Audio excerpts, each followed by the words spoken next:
Victor Ivan திவிசெரிய ஹிமிக்கரை என்பதான செய்தியினை இவ்வாறு தந்திருக்கிறார்கள். அதே நேரத்தில் விக்டர் ஐவன் திவியன் சமுகனி என்பதாகவும் இந்த தகவல் தரப்படுகிறது. மூத்த பத்திரிகையாளரும் ராவிய செய்தித்தாளின் முன்னாள் ஆசிரியருமான விக்டர் ஐவன் நேற்று ஞாயிற்றுக்கிழமை தனது 75வது வயதில் காலமாகி இருக்கிறார். அச்சமற்ற செய்தி அறிக்கையிடல் மற்றும் கூர்மையான வர்ணனைக்கு பெயர் பெற்ற இவர் இலங்கை ஊடகங்களில் ஒரு முக்கியமான நபராக தனது இடத்தை தக்க வைத்துக் கொண்டவர் என்பதை நாங்கள் சுட்டிக்காட்ட வேண்டும். பத்திரிகை மற்றும் ஊடக சுதந்திரத்திற்கான அவரது அர்ப்பணிப்பு அவருக்கு பரவலான மரியாதையை பெற்றுத்தந்தது. இறுதிச் சடங்கு ஏற்பாடுகள் குறித்த விவரங்கள் இன்று அறிவிக்கப்படும் எனவும் தெரிவிக்கப்படுகிறது.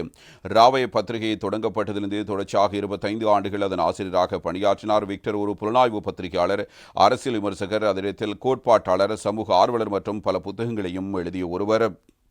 1971 இளைஞர் கிளர்ச்சி தொடர்பான பிரதான நீதிமன்ற வழக்கில் அவர் 7வது குற்றவாளியாக இருந்தார்.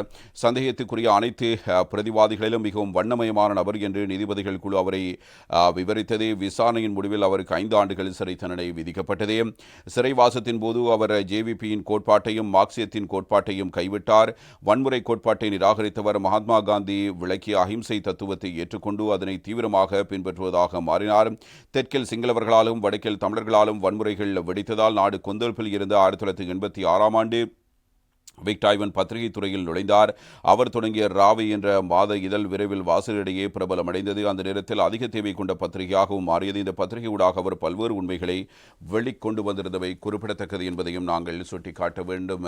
இலங்கை அரசியலில் பல்வேறு தாக்கத்தை ஏற்படுத்திய ஒரு நபர்.